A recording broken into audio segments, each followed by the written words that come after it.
Oi, oitavo ano, tudo bem? Hoje nós vamos ter um dia de correção, tá? A gente vai corrigir as duas folhinhas que vocês pegaram lá na escola. A primeira folhinha, peguem aí, a primeira folhinha, vamos começar. O primeiro é sobre acentuação gráfica, emprego do hífen e figuras de linguagem. O primeiro exercício é para diferenciar acento gráfico e acento tônico, né? O acento gráfico, ele tem aspectos ortográficos e o acento tônico, aspectos fonéticos. O que isso quer dizer? Que todas as palavras da língua portuguesa, elas têm uma tonicidade, né? Essa tonicidade pode ser marcada com acento ou não. Quando é marcada com acento gráfico, a gente vê o acento na palavra. O acento tônico a gente não vê, ele não está ali ortograficamente marcado com acento, mas a gente sabe que ali tem uma sílaba tônica e aquela sílaba tônica ela tem um acento tônico. O outro exercício a gente vai completar com as palavras vem no singular e no plural e está com acento e sem acento também. Então nós tínhamos um diálogo assim: lá vem com acento ou vem sem acento? Vem sem acento, porque vem só a Filomena, né? Na outra parte, oi Nana, credo, como você está abatida, como emagreceu, está aqui só pena e ossos, né? Então a gente pensa o quê? Que esse está aí, ele tem acento, porque a Nana está, que é só ossos, né? O verbo estar. Se fosse sem acento, seria um pronome demonstrativo, que não é o caso aqui. Então, vem sem acento e está com acento. Identifique nas falas nas duas monossílabas, nós temos que retirar lá do diálogo, duas monossílabas e duas palavras oxítonas, que devem ser acentuadas. Se eu estou dizendo que eu quero um monossílabo acentuado, esse monossílabo é tônico, tá bom? Então, nós temos lá em cima o lá, que é o monossílabo, e o só. E oxítona nós temos você e está, ok? Que são acentuadas. Número 3. Relacione. Você tinha que relacionar a regra às palavras. Acentuam-se ditongos tônicos abertos, ei, el, oi, das oxítonas e monossílabas. A gente relaciona lá com os exemplos dói, céu, troféu, herói, papéis. Falei ditongos tônicos, então eles recebem acento. Não se acentuam ditongos com som fechado, é a letra B. Quais são os ditongos que eu tenho aí que tem um som fechado? Meu, museu, noite, rei, biscoito, direito, é a letra B. Letra C. Não se acentuam ditongos abertos, ei, el, oi, das palavras paroxítonas, é a letra D, que temos como exemplo ruído, moído, sair, Itaú, egoísmo. E por fim, a letra E. Não se acentuam as vogais I e U tônicas em hiato, quando não vêm sozinhas na sílaba. Que aí nós temos feiura, baiuca. Pede no próximo tópico, pede para você usar a tabelinha do hífen, né? Para você fazer as questões 4 e 5. Então vamos lá. Vamos assinalar a opção que está correta. Qual é aí que está separada por hífen corretamente? Autocrítica, mal educado, pontapé, supermercado ou infravermelho, de acordo com a tabela. Mal educado é a que está separada por hífen corretamente. Número 5. Aqui nós vamos assinalar a errada. Na número 4 você assinalou a correta. A errada aqui, ela se contrapõe com a do número 4, né? É mal assombrada, é a letra B. Número 6. Nós já fizemos esse exercício, né, em aula e vamos reforçar aqui a correção. Autocrítica, junto sem o hífen. Mal educado, separado por hífen. Pontapé, junto, tudo junto. Supermercado, tudo junto também. Bem-humorado, separado por hífen. Semi-analfabeto, tudo junto. Meia direta, separado por hífen. A primeira palavra é um substantivo, a gente separa por hífen. Sem vergonha, separado por hífen. Recém-chegado, separado por hífen. Pão duro, separado por hífen. Copo de leite, separado por hífen. Por quê? Separado por hífen, porque eu estou me referindo à planta, à botânica. Quando eu me refiro à botânica, eu separo por hífen. Mas se for um copo de leite para beber, eu não separo por hífen, ok? Fica copo de leite sem hífen. Mas quando se refere a plantas, com hífen. Semicírculo, tudo junto. Sobre-humano, separado por hífen. Ultra-radical, tudo junto, mas aí o que acontece com o R? Eu dobro o R, vai ficar com 2 R's. Qual é a outra palavra também, a outra letra também que a gente dobra? O S, né? Quando o segundo elemento começa por S, a gente também dobra o S. Número 7. Vamos falar sobre as figuras de linguagem. Como são divididas? Letra A já. Figuras de palavras, de pensamento e de som. Foram as 3 grupos que nós aprendemos. E como são subdivididas as figuras de palavra? Qual é o grupo que pertence às figuras de palavras? O pleonasmo, a metáfora, a comparação, a metonímia, a catacrese e a sinestesia. E o outro grupo de pensamento são as figuras de pensamento. Quais são as figuras que pertencem a esse grupo? A prosopopeia, a hipérbole, a ironia, a antítese, o paradoxo e o eufemismo.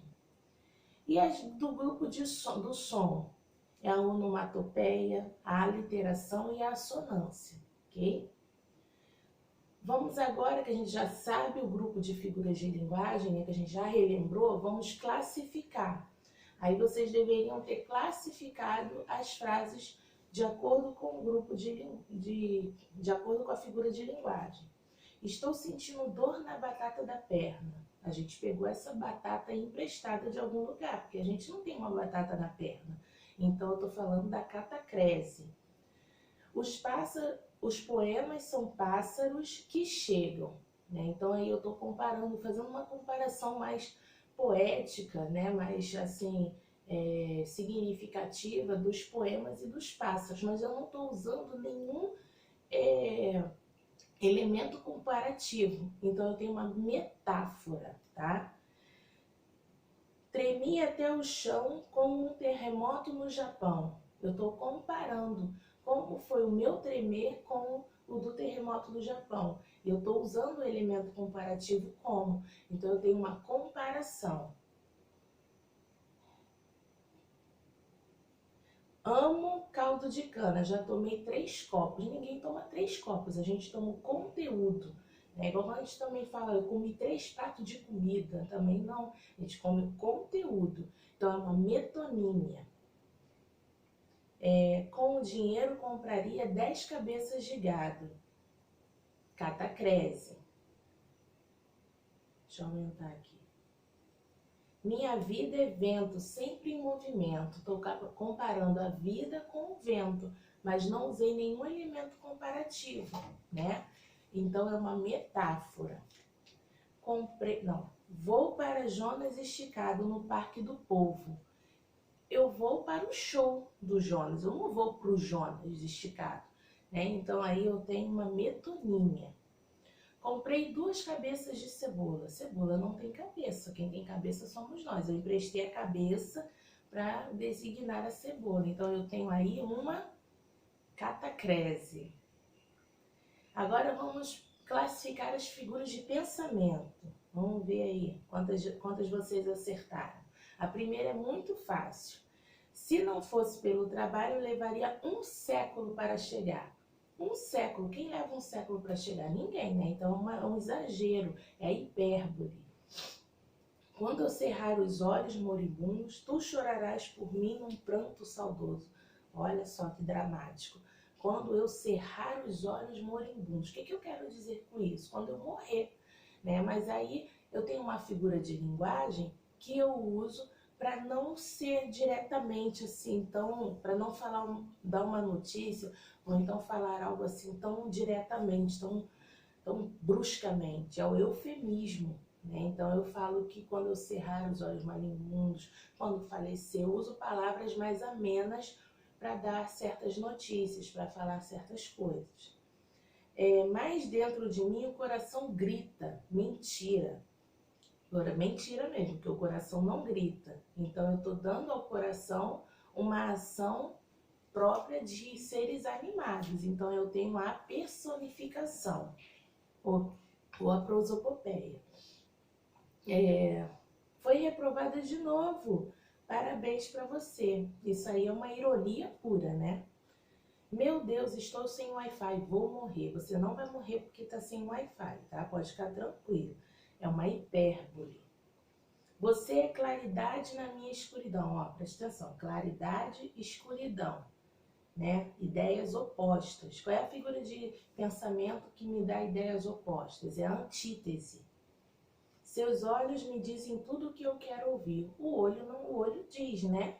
Mas assim, o olho não fala. Então eu estou atribuindo uma ação humana para os olhos. Então é uma personificação. Reescreva a seguinte frase usando adequadamente o eufemismo. É aquela que eu expliquei agora. De você falar com palavras mais tranquilas, né? Uma frase que seria de uma forma mais brusca. E aqui, como aquele homem é burro? Como é que a gente vai falar que uma pessoa é burra, que não existe ninguém burro, sem ser ofensivo? A gente pode dizer que é desprovido de inteligência. Depois vocês coloquem lá na plataforma os exemplos que vocês colocaram, tá bom? O zum zum zum das crianças no prédio irritou o velho. Esse zum zum zum aí é uma figura de som. Qual é a figura de som que ela representa? A onomatopeia, ok? Agora vamos passar para a segunda folhinha. Espera aí que eu vou passar para a minha segunda folhinha aqui também. Assim que eu achar. Peguei errado.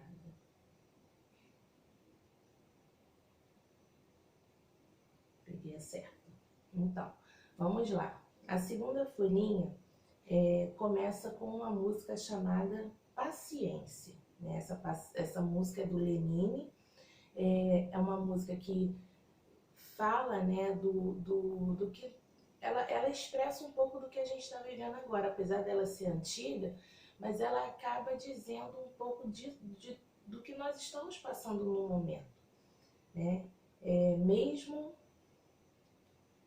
Mesmo quando tudo pede um pouco mais de calma, até quando o corpo pede um pouco mais de alma, a vida não para. Enquanto o tempo acelera e pede pressa, eu me recuso, faço hora, vou na valsa, a vida é tão rara.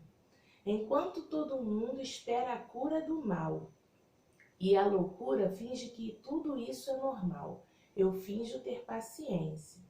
Será que é tempo que lhe falta para perceber? Será que temos esse tempo para perder?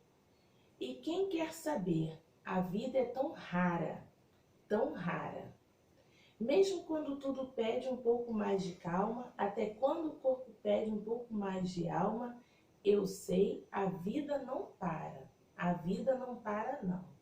Com base na leitura, né, a gente tem a pergunta da número 1. De que trata a canção? Do que essa canção está falando? Essa canção está falando do tempo, né? O tempo e de como nós lidamos com esse tempo. Na primeira, é uma pergunta assim, que não, a número 1 é uma pergunta assim, que não tem uma única resposta. tá? Se você colocou uma resposta que envolve, né, o tempo, a vida, se você foi por esse caminho, está correto. Se você quiser depois colocar a plataforma, professora, vê se essa resposta que eu coloquei está correta, você pode colocar lá que eu te dou um ok. Na primeira estrofe, o eu lírico é a voz que fala no poema. Questiona o ritmo acelerado que vivemos. Em que parte da primeira estrofe ele está aqui fazendo esse questionamento? Quando ele fala assim, até quando o corpo perde um pouco mais de alma, a vida não para. Ele questiona, né? Mesmo que o nosso corpo esteja precisando de uma pausa, mas a vida não para, a vida continua. E aí? 3. Nos versos. Enquanto todo mundo espera a cura do mal e a loucura finge que isso tudo é normal, eu finjo ter paciência. O que o lírico quer dizer quando ele diz, quando ele expressa dessa forma nessa estrofe, né? Que nós estamos acostumados com a nossa rotina, né? Todo mundo correndo de um lado para o outro, buscando alguma coisa, buscando o seu sucesso, buscando a cura, buscando o seu lugar, né? E ele se coloca vendo aquilo tudo e ele finge paciência, não, isso vai passar. Na segunda estrofe, o eu lírico recusa-se a ter pressa. A justificativa está expressa no item A. A vida é rara e merece ser vivida plenamente cada segundo. Número 5. Segundo a canção, o correto é afirmar, letra B, que o eu lírico não compreende a pressa das pessoas. O eu lírico ele não compreende a pressa das pessoas, por isso ele age de outra maneira. Número 6. Nos versos 17 e 18, há duas indagações feitas pelo eu lírico. Uma em que ele se exclui e outra em que ele se inclui ao mesmo tempo, né? Nos mesmos versos 17 e 18. Sobre isso, é correto afirmar o quê? Letra A. Sua inclusão na segunda pergunta indica o quanto ele também se sente perdendo tempo. Número 7. Dizer que o corpo pede um pouco mais de alma é o mesmo que, letra D, o eu lírico associa a alma à paciência. Pedir um pouco mais de alma para o seu corpo é pedir também um pouco mais de paciência. 8. Eu sei, a vida não para. Na canção, saber que a vida não para significa o quê? Compreender o quanto é difícil olhar mais para si diante do turbilhão da vida diária. Né? Esse momento que a gente está vivendo, a gente precisa parar. Né? É um momento que a gente precisa olhar mais para nós, mesmo com tudo que está acontecendo, porque agora nós estamos com um pouquinho mais de tempo para fazer isso. A oposição que baseia a canção qual é a oposição? Essa daí é tranquila de responder, né? Porque tá bem óbvia. É a pressa e a paciência, que é o que fala mais, o que é mais falado lá no texto. A expressão vou na valsa, quando ele usou essa expressão lá no texto, no contexto da canção, dentro de tudo que foi falado, o que significa? Letra B. Seguir sempre o mesmo compasso em seus atos, sem deter-se ou apressar-se. Aí nós temos algumas perguntinhas aí. Número 11. Qual é a figura de linguagem presente na oposição da questão 9? Lá na questão 9, a gente falou, a oposição que baseia a canção é pressa e paciência, né? Quando você está com pressa, geralmente você não tem muita paciência. Então, aqui tem uma oposição. Que figura de linguagem a gente encontra aqui? A antítese. Separe as sílabas das palavras destacadas no texto e classifique-as quanto ao número de sílabas. Tem algumas palavras destacadas lá no texto, né? E vocês tinham que ter separado as sílabas e classificado quanto a sílaba tônica.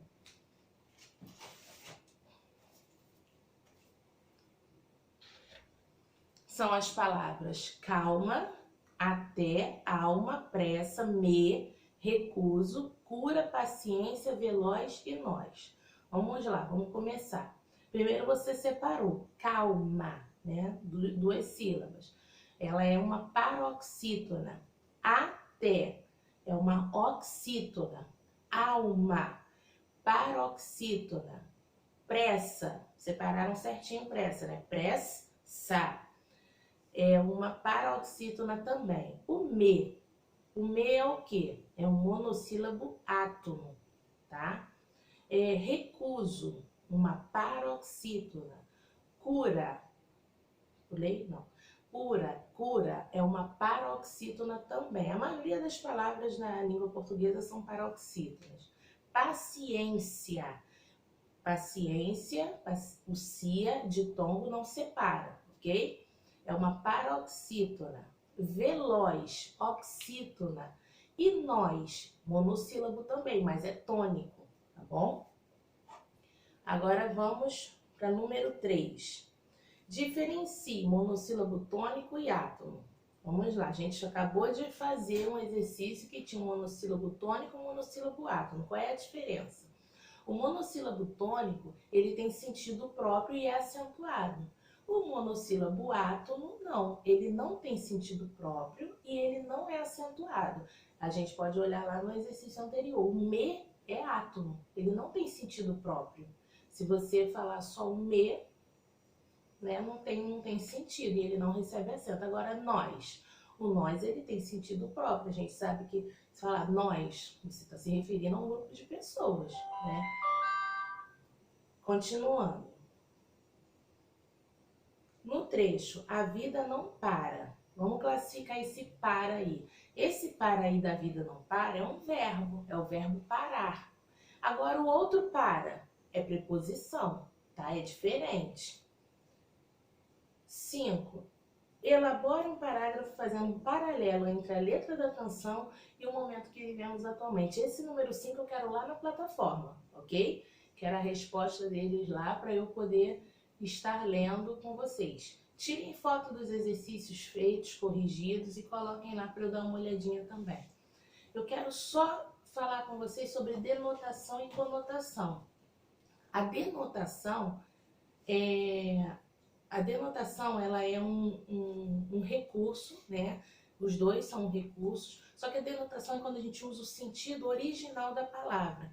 E a conotação a gente dá uma plurissignificatividade maior para ela, a gente dá mais significado. Por exemplo, amor, a palavra amor. Eu falo amor e falo que é um sentimento que une duas pessoas, que une uma família, é um sentimento. Isso aí é denotativo. Agora, quando eu falo amor é fogo que arde sem se ver, é ferida que dói e não se sente. Lembram, Camões? Então, isso aí é conotação. Eu estou falando do amor conotativamente, tá bom? Só para dar uma reforçada. Façam os exercícios, vai ter exercício lá na plataforma, tá? Estudem, continuem estudando, continuem se protegendo, tá? Fiquem com Deus, saúde para vocês.